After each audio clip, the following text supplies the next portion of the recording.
Okay. Well, I just realized I don't have my WDMA sign up, and I can't find it, but it's around here someplace. I had it for the event, and I know I brought it back with me. And 5, 4, 3, 2, 1. I'm John Miglosh for the Wisconsin DMA and the International Society for Strategic Marketing. I was watching videos this morning on retargeting, and I realized that I didn't know who any of those people were, and so I should probably tell you who I am in case you haven't ever met me. I'm a 40-year direct marketing consultant, or junk mail expert for short, and I've had a lot of experiences, and I still have a lot of opinions. So fasten your seatbelts. We're going to go fast today, and here we go at the start. Okay, first thing I want to show is where am I here? How to prepare your digital marketing strategy for 2022. This is the first 2022 article I've seen, but that doesn't mean it's the first one, but for preparing for marketing strategy. And as Mark Ritson points out, almost nothing in this article, would point out if he saw this article, almost nothing in this thing is anything to do with strategy. It's about technology and revolutionary changes and marketing struggling. And what a strategy is saying, we've always targeted left-handed paper hangers.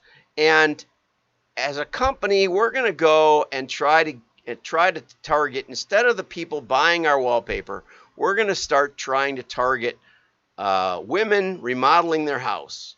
That would be a totally different strategy.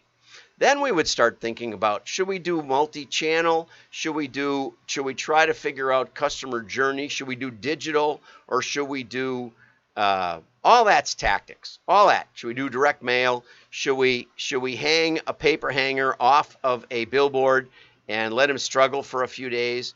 Anyway, those would all be tactics, and this is all about tactics. One is diversify. I love this. Research shows. I always love when they say research shows. On average, 47% of shoppers want to read at least 3 to 5 blog posts on a company website. Mine has lots of them. I've never read any that I can remember. I never go to like Ford Motor Company and go read their blog post. I've never owned a Ford. Maybe that's why.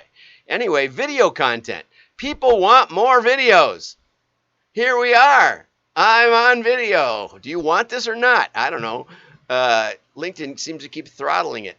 Voice search. Every year I see this. Voice search is going to be so big this year. I tried voice search on third-party cookies this morning at breakfast, and it never got me what I wanted, not even within a mile. In fact, it gave me breaking news of Google announcement from 2020 that they were going to delay their cookie debacle. Anyway, and that's from Google itself. More live events. We're live. Somebody just posted that nobody knows what strategy means anymore. This is live. You can actually post something and you can see if I get it. I may not, but I might. Okay. And personalization. Personalization will make or break e-commerce businesses. A whopping 80% of shoppers say they're more likely to engage with a brand if they send personalized offers. Now, is that causal? Here's the fallacy, okay? So let's say you send me an ad about Ford cars and what a great deal you're having. I couldn't care less. I've never owned a Ford, etc. Now, on the other hand, let's say this morning my check engine light comes on and you send me an ad. If your check engine light just came on, bring your shop to our service center. That is personalized. That is relevant. Now, was that a relevant ad? No, it just ran an ad on the local news. If your check engine light just came on, come and see my service center. Is it personalized? Absolutely. Is it relevant? 100%. How did we do that? We put a cookie on your car and we tracked you wherever you drove. No. All we did was say, in the headline, read this Confessions of an Ad Man by David Ogilvy. Announce to your potential audience who your specific audience is. Okay? That's personalized. But it's not causal, right? In digital, we have this fallacy that we think we can guess what you're going to want next. Be better off just sending out a broad ad saying, we don't know what you want, but in case you're looking for, a transparent umbrella that blocks UV rays, we got one, or something like that. Okay, social proof. We need lots of reviews, and especially if they're bought and paid for, that way you get, don't always buy 5-star. Have some of your paid reviewers give 4-star so that you get not a perfect review. 2022 is going to have exciting breakthroughs, like on New Year's we're all going to cheer and say 2022 is here. That's the breakthrough. Anyway, data-driven privacy. Google makes data-driven attribution a default model in privacy landscape. Thanks, Lori Sullivan. We'll put you in a tag. Okay, data-driven attribution uses conversion data to calculate actual contribution of each ad interaction. They're going to study every ad interaction across the conversion path. So it considers clicks, video, YouTube, and display in Google Ads. Let's see, gee. So if you do a mailer, what gets attributed to the mailer? Absolutely nothing. That's the first point. If you want to know why mail has fallen out of favor, largely it's because the king of digital advertising is also the king of digital attribution. If you trust Google to tell you what's working, you're going to know for sure that Google is working. Okay, 3,000 ad interactions. You have to have a minimum of 3,000 ad interactions in supported networks. Key phrase. You advertise on Facebook, may not count. Gee, Facebook won't get any credit. Conversion action must have at least 300 conversions within 30 days. And that says you need to have some statistical validity, right? How do you prove a coin is fair? With one flip? You get heads. I actually, when I was in college, I learned a lot. And one of the things I learned was to flip a coin repeatedly that come up the same, about 75%. I was pretty good at it. I also threw knives. And I could get it to flip either one. So you wouldn't know that I was cheating. I could get it to flip heads one time and tails the next. It's real easy. You go catch it like this, and it's heads over and over and over. Now you catch it like this and go like that, and it's tails. Even if it lands heads. And I didn't have to look at it. I knew what was going to come up. Anyway, I can't do it anymore, but I just wanted you to know that when you know the game, you know the outcome. Okay, so plastic postcards still have the best conversion. Okay, that's good to know.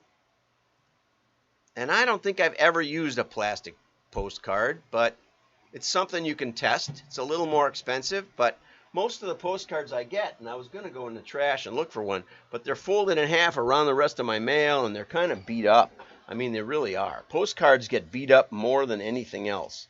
And I keep my mailers over here sometimes, but I don't have any postcards because they're the most beat up, and I don't save them. I'm the least likely to save a postcard. So if you plastic coat it, it's going to do better. Direct mail still as strong as ever. Actually, it's stronger than ever because the mailbox used to be full.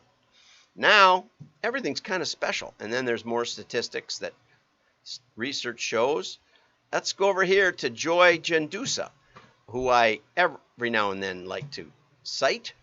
You're probably missing out on a majority of leads from your website, and here's how to get them back. Okay, people come to your website, but then they leave. That's the way it is.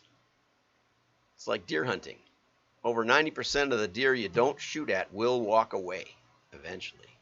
Okay, so 97% of the potential leads are slipping through your fingers because that's about your average conversion rate. So you should try to talk to them again. Okay, and here's some on-site lead capture strategies, tactics. Further pique their curiosity, always a good word, pique, by offering them something of value, a special offer, newsletter, etc., in exchange for their contact information.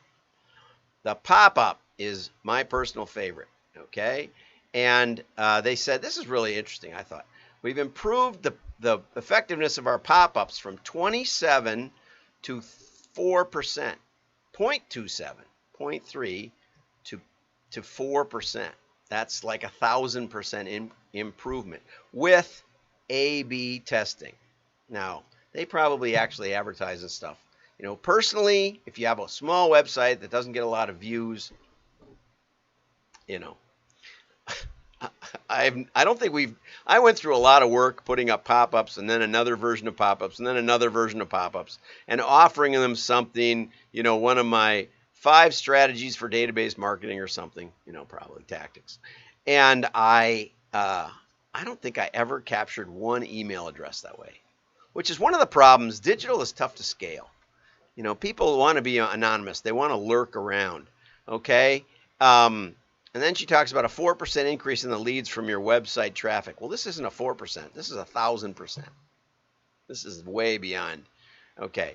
Then you've got digital retargeting. You put a piece of code on your website, a cookie that attaches to visitors. I love that phrase. So really a cookie is more like a tick. A tick that as you're walking through the beautiful woods and the scenery and enjoying nature attaches to you. That is exactly what it really is, a tick. Okay? And it allows you to retarget them with ads on other websites. Now, that part, that's what people think of as third-party cookies. But actually, if they come to your website and you put the code on them, that's a first-party cookie. And it enables you also, like when I go back on Facebook, it already has me logged in, like I was always there. And that's the first-party cookie. And they can keep track of me between visits. And that's how, when we did the work for E-Trade, they had 4 servers. They had data on every customer on 4 different platforms looping around. And when you came, they'd give you a cookie in it. But unfortunately, the cookie was somewhat dynamic in case you deleted it. And so they never embedded the cookie with the customer identity. So it was pretty worthless, and we tried to explain it to them because they had like, oh my gosh, I don't remember, like 600 fields for their customers, and the only thing that held them together was a cookie. Anyway, always continuously test. I love that sentiment. And Google's doing away with cookies by 2023. Got to be careful here. They're doing away with third-party cookies. And so what we're going to do now is we're going to loop you over to a video and see if we can get that to work. Let's see if this goes to the right place. I'll be amazed. Yeah, it did. Okay, so let's go. Understand this. You need to understand how a cookie works. Third-party cookies. When logging onto a page, the page saves a cookie. A small piece of code identifying the user to your browser. Okay. When returning to the site, this cookie gets handed over by the browser back to the page, letting the page know that you're still logged in. But you're not only getting cookies from the sites you are visiting. Advertisement on the visited page comes from an advertisement company. Every time an ad is shown, a cookie gets saved to your browser. This is a third-party cookie. Okay, so you see that? So your company can do this interaction with my browser. Okay, but when you have ads on your site, then the ads are also interacting with my browser. And they're not really connected with my browsing in terms of, I meant to go to your site. I didn't mean to see an Apple ad, right, that you served up. Next time an ad from the same company is loaded, the browser hands over the cookie. This allows the advertiser to generate new ads based on the user's previous interaction and exposure. Once content has been generated, a new cookie is sent. They also have an interaction between those ads and you through time. So when you go to other sites, you might see the same ad or you might see different ads, but maybe you'll click on Lego, okay? And then you're more likely to get more Lego ads no matter what site you go to. That's the third-party aspect. It is independent of the site you're watching, and that's a real key point. Next time, the browser would hand over 2 cookies. So how does this affect your online privacy? The more cookies an advertisement company saves to your browser, the better user profile they can generate. This means more relevant ads for you. but also that your every move is being tracked. Advertisement companies even buy and sell this information in between. Whether you feel that your online privacy is being breached or not. So they save the interactions, right? And they share the interactions across all the people in the cooperative.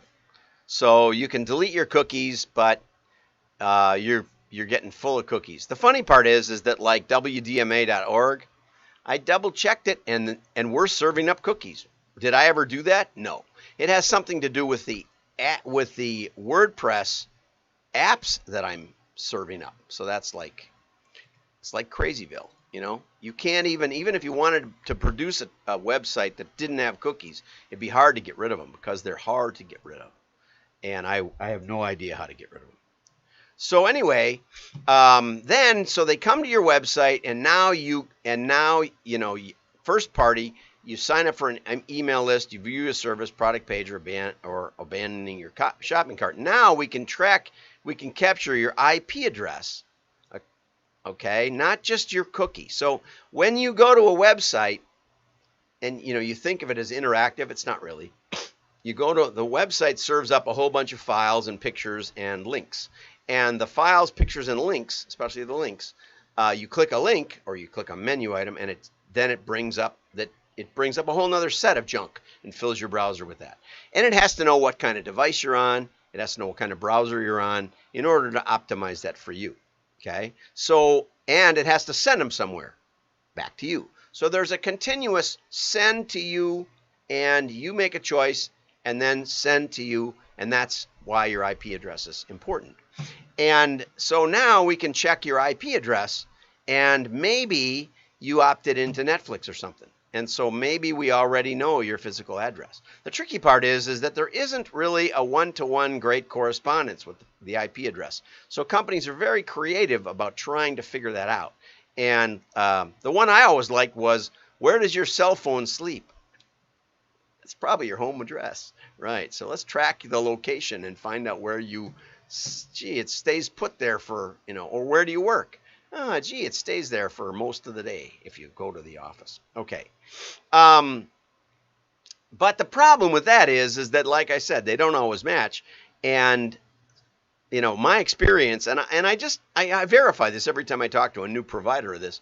I said, okay, so if 100,000 people go to your website, how many physical addresses do you get that have opted in somewhere that says you could send them information? And everything matches. And I said, about 5,000, right? And they said, yeah.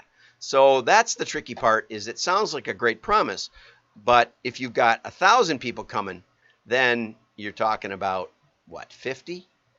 Right, something like that. So it's not very scalable, as we've been saying about a lot of things in digital. Now, is it not worth doing? Oh, yeah, it's absolutely worth doing, especially if you have a big e-commerce site and you've got a lot of cart abandonment. It's one of the great things you can do is just send them a postcard, because a lot of times, well, like yesterday, I was going to buy a commemorative coin, 5 of them, for someone who's not in office, just for fun. I just thought it'd be funny to do, and it wouldn't take my happy card. So I think because it was a debit card, it wouldn't take it. I don't know why. Well, I just closed the window. I don't care. I didn't need that thing. I just was impulsive. And I'd seen the ad over and over and over and over and over. And finally, oh yeah, I think I'll get a couple of these. Anyway, so you're already spending money to drive interest. Spend a little more to retarget. And I can tell you that my experience in the Lovesac case, which I've shared many times, it was really effective. It can really be effective, because they were doing TV ads to drive traffic to their website, and then retargeting with mail with LS Direct, Brian Dillette. Check out Brian. Say hi to him for me. And really effective. And they did it at the beginning of this technology, but it's from just talking to Brian every now and then. If you see this, Brian, let me know if it's, you know, it's still working for people. And I think it's working better. Now, we're working on a strategy to amplify that and get a way better result, where you could actually retarget 100% of the visitors rather than 5%. And Brian, if you'd like to hear about that, get in touch with me, because I think it's going to be revolutionary, and it's ready to go out of the box right now. We just need some people to want to hear about it. So that's my shot at generating leads for the day. But 40 years and still pioneering. I've written 2 patents and working on 3 more for the year. So if you want to see stuff you know, like flipping coins, how to flip coins, you won't get it anywhere else. Have a great day. Like and share. Your friends will know you're smart. Bye-bye.